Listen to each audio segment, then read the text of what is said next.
I've never been a CBeebies guy in the slightest, but there's one show that has stuck out for me so much over these years, and that's Teletubbies. Teletubbies is just one of those shows that's just made for toddlers. I'm not saying that it's more than just a generic baby show, no. I'm just saying that it has all the elements that make it a good show. A catchy theme song, likable and funny characters, and charming narration from Tim Whitnell. Well, there's a surprise. And today, I'm going to be digging deep into these guys and see how they hold up today. This is the first episode of the retrospective where we cover more than one character. And it's been a hot minute since I've talked about these guys. So buckle up for one of the longer episodes in this series. It's gonna be a long ride.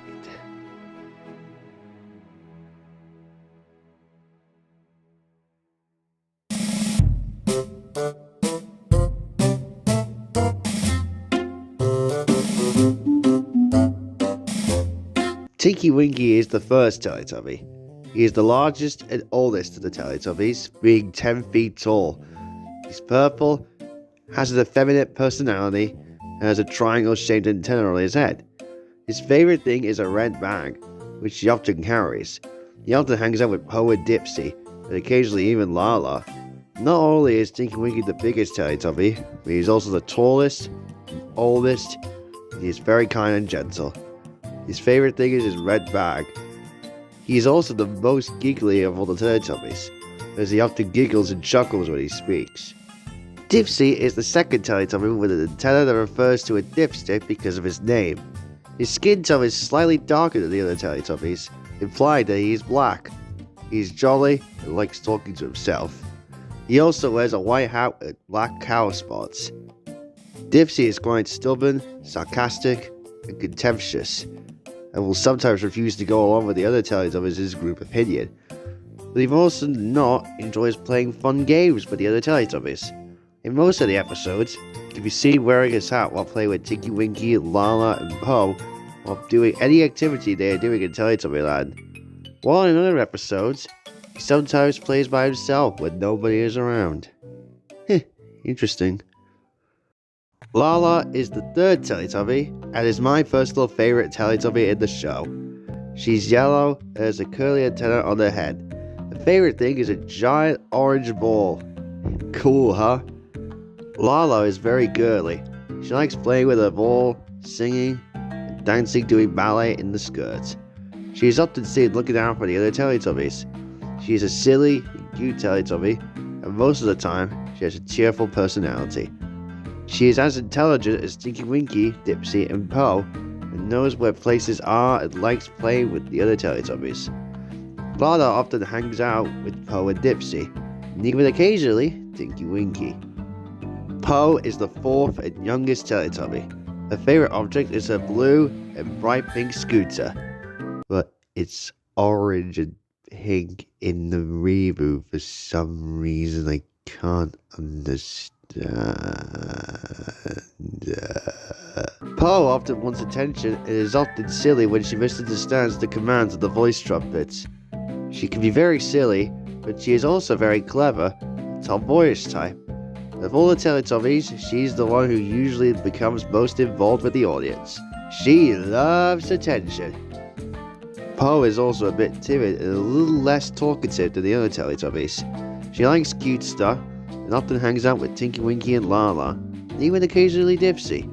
She also appears to be smarter than the others due to her speaking Cantonese.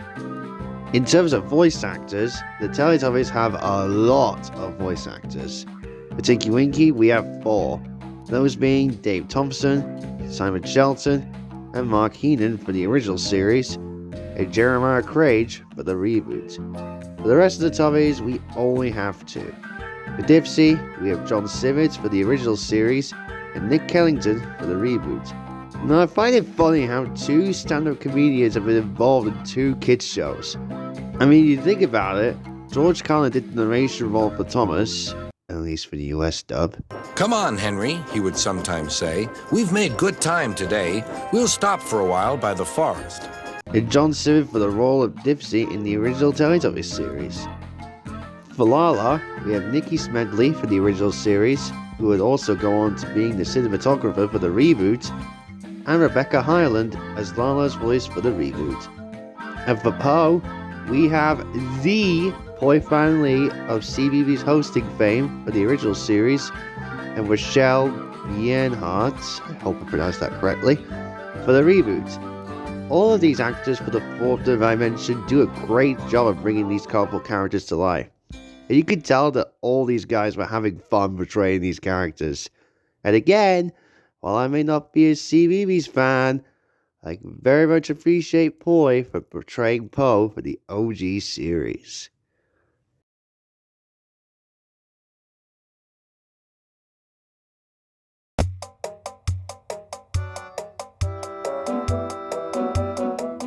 Now on to the episodes. Now, if you've been following my channel for a while now, the standard episode is going to be a no-brainer. You all know what it's going to be. Monkey Safari. This episode holds a very special place in my heart. It does something that no other episode in the original series has done prior or since. And that is a segment where the Teletubbies have special things to do. It reminds me of people trying to do things in the Mario games, like trying not to touch grass or water or coins, etc. Tinky Winky trying to jump along the path where the lion and the bear segment is, Dipsy walking around the entire Superdome without stopping, Lala trying to throw her ball as high as the clouds, which is a little unrealistic, but I don't care, and Poe trying to drive her scooter up the steep hill. First try, they fail, but the second try, they get it right. It's a nice segment that teaches youngsters that you don't have to achieve everything on the first try, that you'll succeed in it as time goes on. Really relatable, actually. I also would like to give Nativity Play a shout out as well. This is another one of my favorite episodes of all time. I love the snow episodes. What makes this one the best winter episode of the show is the Snow Tubby segment. The Teletubbies are handled really well here, but the ending of the episode is what really sells it for me. I mean, could anyone not tear up at this?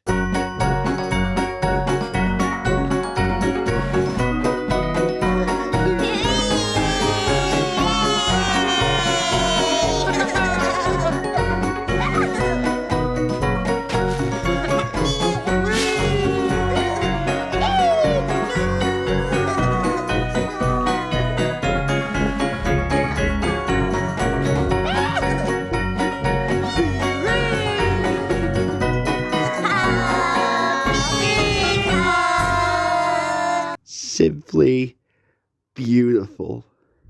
Interestingly, I don't think that there is a single bad episode with the Teletubbies in it. There are some that are really weird, but none I'd consider unwatchable. So for the first time in the series, I'd say it's smooth sailing for the Teletubbies. At least in my opinion.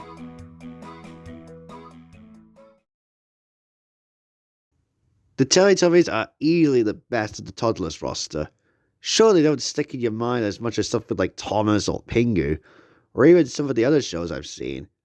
And out of all the Ragdoll production shows, I'd say Teletubbies and Rum are the most memorable for me personally.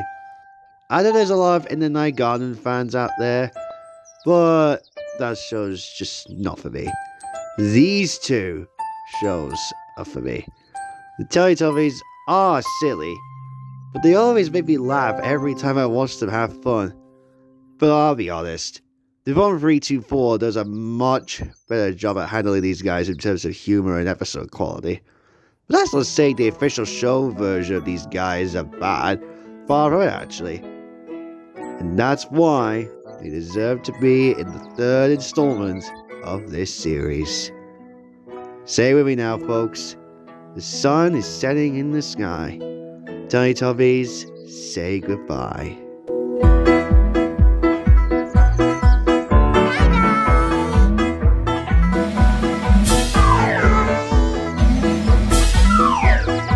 Bye-bye.